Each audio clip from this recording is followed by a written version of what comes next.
Hello guys, welcome back to my channel RSK docent. I am Manat Lamba. आज हम class 11th physics का chapter 1 motion in straight line का third part cover करेंगे। Now let's start. अब हम बात करेंगे इंस्टेंटेनियस वेलोसिटी एंड स्पीड की। सबसे पहले हम जानते हैं इंस्टेंटेनियस का मतलब क्या है। इंस्टेंटेनियस अगर हम देखें, ये वर्ड रिलेटेड है किसी भी एक स्पेसिफिक इंस्टेंट ऑफ टाइम से। मतलब जैसे हम बात करें कि कोई भी एक पर्सन है ए, उसने 3 सेकंड में अपना डिस्टेंस कोई भी ट्रेवल किया। फॉर एग्जांपल 3 सेकंड में 3 मीटर डिस्टेंस ट्रेवल किया। हम पूछें कि उस पर्सन ने, जब वो टाइम 2 सेकंड था, जब उसकी पर्टिकुलर वेलोसिटी कितनी थी। मतलब एक स्पेसिफिक इंस्टेंट ऑफ टाइम पे, मतलब 3 सेकंड का उसने डिस्टेंस कवर किया। लेकिन हम पूछ रहे हैं कि जब वो 2 सेकंड टाइम था, बिल्कुल उस पर्टिकुलर टाइम पे उसकी वेलोसिटी क्या थी पर्टिकुलर टाइम पे। ठीक है, तो हम बोल सकते हैं that instantaneous is related to a specific instant of a time. हम बात करें एवरेज वेलोसिटी की। एवरेज वेलोसिटी होता है हमारा change in position in time divided by the change in time. ठीक है, जब जो टाइम में जो चेंज है वो जीरो है, मतलब टाइम में जो चेंज है, अब वो जीरो का मतलब क्या है। जैसे हम इसको आगे समझते हैं कि मान लो हम कोई भी एक पर्टिकुलर टाइम ले रहे हैं, जैसे हम 2 सेकंड पे देख रहे हैं, तो हम ऐसे बात नहीं कर रहे कि 0 से 3 सेकंड। अगर मैं एवरेज वेलोसिटी की बात करूँ तो हम बात करते थे कि उसने 3 सेकंड में कितना टाइम कवर किया। इन 3 सेकेंड्स में एंड इन थर्ड सेकेंड में बहुत ही ज़्यादा डिफरेंस है। दोनों टर्म को हम आगे और अच्छे से समझेंगे, लेकिन एक बार अगर हम इसको थोड़ा मोटा मोटा समझें तो इन 3 सेकेंड्स मतलब 3 सेकेंड के अंदर, मतलब जब उसने शुरू किया मोशन दैट इज 0 सेकेंड पे, जब वो 3 सेकेंड तक पहुंचा, उस टाइम के बीच में उसकी वेलोसिटी या डिस्टेंस क्या था।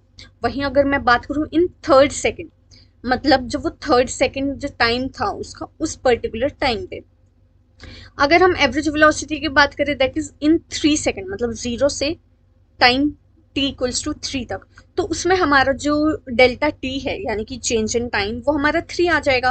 क्योंकि हम चेंज कैसे निकालते हैं, final minus initial, that is 3 - 0, तो हमारा 3 आ जाएगा। लेकिन अगर हम पर्टिकुलर इंस्टेंट की बात कर रहे हैं तो उसमें हमारा चेंज तो हो ही नहीं रहा है ना, क्योंकि हम एक अप्रोक्सीमेटली बात करते हैं इसमें।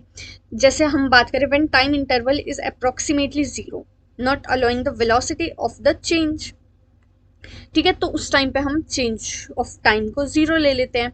तो इस टाइम पर जो एवरेज वेलोसिटी है फॉर टाइम टी, वो भी हमारी जीरो हो जाएगी, और इसी को हम कहते हैं इंस्टेंटेनियस वेलोसिटी। अभी थोड़ा कंफ्यूजिंग लग रहा होगा क्योंकि अभी हम ये डेफिनेशन के थ्रू समझ रहे हैं। फिजिक्स में ना हमारी जो डेफिनेशंस हैं, और जो ये मैं इस तरह के नोट से इसलिए समझा रही हूँ क्योंकि ये जो डेफिनेशंस है बाद में हम इन्हीं की मदद से समझ पाएंगे। अगर मैं डायरेक्ट कोई फॉर्मूला लिख दूँ और मैं सीधा उस फॉर्मूले को थियोरेटिकली ऐसे समझाऊँ बोल के, तो अभी तो समझ आ जाएगा, लेकिन बाद में जब हम उस चीज़ को रिवाइज करेंगे 1 मंथ के बाद या इवन 1 वीक के बाद, तो भी हम भूल जाएंगे कि हमने क्या पढ़ा था इस फॉर्मूले से रिलेटेड। तो अगर मैंने उस एक फॉर्मूले से रिलेटेड या एक वर्ड से रिलेटेड ऐसे थ्योरी या फिर समरी लिख रखी है, तो मैं इजीली उसको सम अप कर पाऊंगी और रिवाइज कर पाऊंगी। इसीलिए मैं फिजिक्स में ऐसे डिटेल नोट्स बनाना प्रेफर करती हूँ। तो अगर हम आगे देखें, फॉर एग्जाम्पल हमारी velocity at time equals to 2 second पे पूछी गई है। So we will take a very small time interval associated with time equals to 2 second as shown in the figure. मतलब जैसे हमें ये देखो, टाइम इक्वल्स टू 0, 1, 2, 3, ठीक है, ये हमारा टाइम ऐसे चलता जाएगा 4, 5, 6, 7 सेकेंड तक। लेकिन हमसे पूछे कि टाइम इक्वल्स टू 2 सेकेंड पे वेलोसिटी बताओ। मतलब देखो, कोई भी एक कार मूव कर रही है, वो ऐसे मूव कर रही है, यहाँ पे उसकी वेलोसिटी कुछ होगी, राइट, यहाँ पे उसकी वेलोसिटी कुछ डिफरेंट होगी, यहाँ पे डिफरेंट, सेम भी हो सकती है बट डिफरेंट भी हो सकती है। तो हम बात करें कि इस पर्टिकुलर इंस्टेंट पे, यानी कि t इक्वल्स टू 2 सेकेंड पे उसकी वेलोसिटी क्या है, तो हम क्या करेंगे इसमें, हम डेल्टा t निकालेंगे, यानी कि यहाँ से लेकर के यहाँ तक का। अगर हमें पूछता वो कि 1 सेकेंड से 2 सेकेंड या 1 सेकेंड से 3 सेकेंड के बीच का, तो हम इजिली इस डिस्टेंस को पहले हम मेजर करते और इस डिस्टेंस की टाइम को भी मेजर करके हम स्पीड निकाल सकते थे या वेलोसिटी। लेकिन यहाँ पे हमें ये डिस्टेंस इतना, मतलब 2 सेकेंड तो बहुत ही छोटा डिस्टेंस, राइट। अगर हम इस टाइम को और जूम करके देखें तो ये बहुत ही स्मॉल इंटरवल ऑफ टाइम है, तो इसमें हम ऐसी एक स्मॉल इंटरवल एसोसिएट करेंगे टाइम का, मतलब एक छोटा सा से डिस्टेंस ले लेंगे, ठीक है। तो यहाँ पे हमारा स्मॉल इंटरवल हो गया टाइम का, दैट इज डी टी, क्योंकि हम डी से शो करते हैं बहुत ही स्मॉल इंटरवल को, राइट। और वहीं हमारा डिस्प्लेसमेंट हो गया इस पर्टिकुलर टाइम में बहुत ही छोटा सा, दैट इज डी एक्स। तो हमारी जो वेलोसिटी आएगी इंस्टेंटेनियस वेलोसिटी, वो आएगी हमारी D X by D T.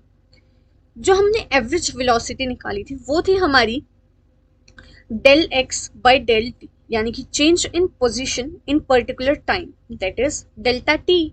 लेकिन जो हमारी इंस्टेंटेनियस वेलोसिटी है वो है हमारी the very small time interval associated with time. अब इससे रिलेटेड हम कुछ पॉइंट्स देखते हैं, और जब इससे रिलेटेड हम क्वेश्चन सॉल्व करेंगे तो हमें बहुत इजीली समझ आ जाएगा कि ये क्वेश्चन या ये टाइम इंटरवल हम क्या बात कर रहे हैं, small time interval, instantaneous, average, इनके बीच में हम इजीली डिफ्रेंशिएट कर पाएंगे। तो देखो, एवरी इंस्टेंटेनियस वेलोसिटी और स्पीड इज एवरेज वेलोसिटी और average speed, but average velocity और average speed it is instantaneous velocity और स्पीड, इट इज नॉट। मतलब समझते हैं, यहाँ पे नॉट आएगा। देखो, हर जो हम बात करें इंस्टेंटेनियस वेलोसिटी और स्पीड की, तो वो हमारी एवरेज वेलोसिटी या एवरेज स्पीड हो सकती है, लेकिन जो एवरेज स्पीड या एवरेज वेलोसिटी है इट इज नॉट, यानी कि वो इंस्टेंटेनियस वेलोसिटी या स्पीड नहीं हो सकती। कैसे? जैसे हम बात करते हैं कि जो हमारी इंस्टेंटेनियस वेलोसिटी या फिर इंस्टेंटेनियस स्पीड है वो हमारी एक पर्टिकुलर टाइम पे है, लेकिन उसमें हम ले तो रहे हैं ना एक स्मॉल इंटरवल टाइम, यानी कि उसमें कुछ ना कुछ चेंज तो है। तो मतलब, और एवरेज वेलोसिटी और स्पीड की बात करें तो उसमें हम चेंज देखते हैं, राइट। या फिर हम बात करें एवरेज, यानी कि उसका एवरेज, उसकी मीन वैल्यू देखते हैं, that is same in average velocity और स्पीड। तो हम इनको तो सेम कह सकते हैं, लेकिन हर एवरेज वेलोसिटी और स्पीड को हम इंस्टेंटेनियस नहीं कह सकते, क्योंकि जब हम बात करते हैं एवरेज वेलोसिटी या फिर स्पीड की, तो वो एक बड़े इंटरवल ऑफ टाइम के लिए भी कैलकुलेट की जा सकती है। तो उस बड़े इंटरवल टाइम के लिए तो हम इंस्टेंटेनियस नहीं कह सकते, क्योंकि इंस्टेंटेनियस हम करते ही स्मॉल इंटरवल ऑफ टाइम के लिए हैं। ठीक है, I hope this point is clear, और आगे और अच्छे से क्लियर हो जाएगा। Now point D means, since while defining instantaneous velocity or speed, the time interval dt is very small, so for that time interval the body will always be moving in a straight line। मतलब, मान लो कोई एक body ऐसे ऐसे move कर रही है, ठीक है। इसको हम अच्छे से समझते हैं कि मान लो इधर हमारे पास एक बॉडी है, उसने ऐसे करके एक डिस्टेंस कवर किया। अगर हम इसकी एवरेज वेलोसिटी की बात करें, या फिर मान लो उसने एक ऐसे करके यहाँ से यू टर्न भी लिया, तो भी अगर हम इसकी एवरेज वेलोसिटी की बात करें तो उसके अकॉर्डिंग तो ये ऐसे हमारा स्ट्रेट लाइन में मूव नहीं कर रही है, ठीक है। एवरेज वेलोसिटी के अकॉर्डिंग तो इसने टर्न भी लिया है, तो यहाँ पे जो हमारा अगर बात करें डिस्प्लेसमेंट की, उसमें कुछ ना कुछ डिफरेंस आएगा, राइट। मतलब जो हमारी डिस्प्लेसमेंट है वो चेंज होगी।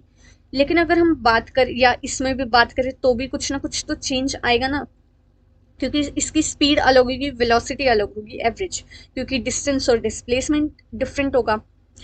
लेकिन अगर हम बात करेंगे इंस्टेंटेनियस वेलोसिटी या इंस्टेंटेनियस स्पीड की, तो वो हमारी, क्योंकि उसमें हमारा जो टाइम इंटरवल है वो बहुत ही स्मॉल है, तो इसलिए हमारी जो बॉडी है वो स्ट्रेट लाइन में ही मूव करेगी। कैसे?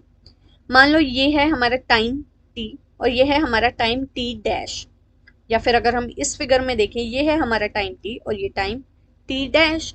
तो इस टाइम को जब हम जूम करके देखेंगे तो एक तरह से ये बहुत ही small interval of time in comparison to this whole, right. लेकिन ये बहुत ही स्मॉल है, तो इसको हम देखें तो ये एक तरह से स्ट्रेट लाइन ही माना जाएगा, राइट। यहाँ पे भी अगर हम इस पर्टिकुलर इंस्टेंट की बात करें यहाँ से यहाँ तक, तो ये भी देखो एक बहुत ही स्मॉल इंटरवल टाइम है, तो ये भी हमारा बहुत ही स्मॉल इंटरवल टाइम के लिए ये भी हमारा स्ट्रेट लाइन ही माना जाएगा, ठीक है। तो इसलिए हम कह सकते हैं कि जब हम इंस्टेंटेनियस वेलोसिटी या स्पीड की बात करते हैं तो जो हमारा टाइम इंटरवल है वो बहुत ही स्मॉल है, जिसकी वजह से जो हमारी बॉडी है वो हमेशा ही स्ट्रेट लाइन में मूव करेगी। अब हमारा जो वेलोसिटी और स्पीड है वो हमारा डिस्प्लेसमेंट और इस डिस्टेंस से रिलेटेड होता है।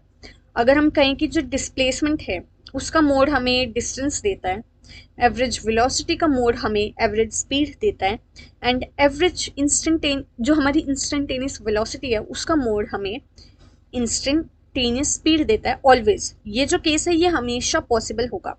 ये केस पॉसिबल ना भी हो और ये भी पॉसिबल ज़रूरी नहीं है ये हो या ना हो। ये जब ही होगा जब जो हमारा डिस्टेंस और डिस्प्लेसमेंट सेम है। लेकिन अगर हम इंस्टेंटेनियस की बात करें तो उसमें हमारा डिस्प्लेसमेंट या डिस्टेंस बहुत ही छोटा, बहुत ही particular small instant of time या फिर स्मॉल इंस्टेंट ऑफ डिस्प्लेसमेंट के लिए है। तो जब वो इतना स्मॉल इंटरवल ऑफ टाइम है तो उसमें डिस्टेंस एंड डिस्प्लेसमेंट सेम होगा। तो जो हमारा इंस्टेंटेनियस वेलोसिटी का मैग्नीट्यूड है वो हमें इंस्टेंटेनियस स्पीड देगा। ये केस हमेशा ट्रू होगा, मतलब ये चेंज नहीं होगा। लेकिन ये हमेशा ट्रू नहीं होता है, ये डिफरेंट हो सकता है। ठीक है, एक क्वेश्चन देखते हैं। क्वेश्चन कहता है कि हमारा एक डिस्प्लेसमेंट हो रही है, मतलब हमें एक पोजीशन विद टाइम की इक्वेशन दे दी है कि कैसे जो पोजीशन है वो चेंज हो रही है विद रिस्पेक्ट टू टाइम। उसकी इक्वेशन गिवन है, what is the velocity of body at t equals to 1 second, 2 second and t equals to 10 second. मतलब हमें इंस्टेंटेनियस वेलोसिटी फाइंड आउट करनी है, क्योंकि हमसे पूछा है एट, इन नहीं पूछा है। अगर यहाँ पे लिखा होता इन 2 सेकेंड, मतलब 0 सेकेंड जब थी उससे लेकर के 2 सेकेंड तक उसकी एक कांस्टेंट वेलोसिटी या एवरेज वेलोसिटी क्या थी। लेकिन हमसे पूछा है एक इंस्टेंट टाइम पर। ठीक है, तो इसका मतलब ये इंस्टेंटेनियस वेलोसिटी हमें फाइंड आउट करनी है। तो इंस्टेंटेनियस वेलोसिटी का फॉर्मूला हमें पता है, वो होता है dx बाई dt। यानी कि हमें पहले जो हमें पोजीशन की हमें इक्वेशन गिवन है इसको हम डिफ्रेंशिएट करेंगे टाइम के साथ। जब हम इसको डिफ्रेंशिएट करेंगे तो हमें डिफ्रेंशिएशन का रूल पता है कि जब भी कोई पावर वाला डिफ्रेंशिएशन होता है तो पावर आ जाती है नीचे मल्टीप्लाई में, that will B 3 into 2t, और ये पावर -1 हो जाएगी। यहाँ पे 6t का 6 बन जाएगा और 10 equals to constant, that will be 0। तो हमारी वेलोसिटी जब डिफ्रेंशिएशन हो गया उसके बाद हमारी इक्वेशन आ गई 6t प्लस 6। अब हमसे पूछा टाइम जब 1 सेकेंड है या फिर टाइम 2 सेकेंड है या 10 सेकेंड, जब वेलोसिटी क्या है। हमसे अगर डिस्टेंस पूछा होता 1 सेकेंड पर तो हम सीधा इस इक्वेशन में पुट कर सकते थे, क्योंकि हमें ये जो इक्वेशन है ये डिस्प्लेसमेंट की गिवन है। लेकिन हमसे तो वेलोसिटी पूछी थी और हमें पता है कि differentiation of displacement with time gives us velocity, इसलिए हमने वेलोसिटी की पहले इक्वेशन फाइंड आउट की। अब हम इसमें जब t equals to 1 second put कर देंगे, यानी कि जहाँ पे भी t है उसकी जगह 1 सेकेंड या फिर 2 सेकेंड या 10 सेकेंड, तो हमें आंसर मिल जाएगा। ऐसे ही नेक्स्ट क्वेश्चन थोड़ा डिफरेंट है, उसमें हमको वेलोसिटी की इक्वेशन दे दी है with time, and at what time will body come at rest. Body come at rest मतलब जो हमारी वेलोसिटी है वो 0 हो रही है, जब ही तो बॉडी रेस्ट पे आएगी, मतलब जो उसकी स्पीड है वो 0 हो गई तो वो रेस्ट पे आ गई। उस टाइम पे हमसे, मतलब उसी इंस्टेंट पे हमसे टाइम पूछा कि ऐसा किस टाइम पे जो वेलोसिटी है वो 0 होगी। तो हम क्या करेंगे, हमें इक्वेशन गिवन है, इक्वेशन में हम वी टी की जगह 0 पुट कर देंगे। v इक्वल्स टू 0, वेलोसिटी जब 0 होगी उस टाइम पे इक्वेशन तो सेम ही रहेगी, that is 10t² minus 2t। तो हम इक्वेशन में रखेंगे that 10t² minus 2t equals to 0। जब इस इक्वेशन को सॉल्व किया तो हमारे पास t की वैल्यू आ गई 0.2 सेकेंड। नेक्स्ट क्वेश्चन में हमें गिवन है दैट x की जो हमें इक्वेशन है वो गिवन है और हमसे पूछा है what is average velocity of a body from t equals to 1 second to t equals to 3 second. अब देखो हमसे एक, इसमें भी हमसे पर्टिकुलर टाइम में एवरेज वेलोसिटी निकलवाई है, मतलब जब हमारी t इक्वल्स टू 1 सेकेंड था उस टाइम से लेकर के जब हमारा टाइम 3 सेकेंड हो गया उस टाइम के बीच में एवरेज वेलोसिटी निकालनी है। मतलब एवरेज वेलोसिटी होता है कि डिस्टेंस में जो हमारा चेंज आया है डिवाइडेड बाय जो टाइम में चेंज आया है, राइट। तो टाइम में चेंज कितना है 2 सेकेंड का, क्योंकि देखो 1 सेकेंड से 3 सेकेंड है, अगर 0 से 3 होता तो हमारा चेंज होता 3, लेकिन हमसे बोला गया है 1 से 3, यानी कि इसका जो डिफरेंस है या जो चेंज है वो आ गया 2 सेकेंड। तो हमारा डेल्टा टी तो आ गया 2 सेकेंड। अगर हम बात करेंगे डिस्प्लेसमेंट की तो वो हमें निकालना है। डिस्प्लेसमेंट हमें पहले हम t इक्वल्स टू 1 सेकेंड के लिए निकालेंगे, तो इस इक्वेशन में पहले हम 1 सेकेंड पुट कर देंगे टाइम t की जगह, तो हमें मिल जाएगा कि जब टाइम 1 सेकेंड था उस टाइम पे डिस्प्लेसमेंट थी 7 मीटर। और वहीं जब टाइम 3 सेकेंड हुआ उस टाइम पे उस बॉडी ने डिस्प्लेसमेंट कवर की 39 मीटर की। तो इनका जब हम डिफरेंस करेंगे यानी कि चेंज, देखो चेंज हम निकालेंगे t इक्वल्स टू 1 सेकेंड से लेकर 3 सेकेंड तक। तो that is 39 metre minus 7 metre equals to 32 metre. तो यहाँ पे 32/2 equals to 16 metre per second. ये आ गई हमारी एवरेज वेलोसिटी। इसके बाद एक क्वेश्चन गिवन है v इक्वल्स टू, हमें v की इक्वेशन दे दी और हमसे सेम ऐसी एवरेज वेलोसिटी पूछी है। पहले वाली इक्वेशन में हमें देखो टाइम मतलब जो डिस्प्लेसमेंट है उसकी इक्वेशन गिवन थी।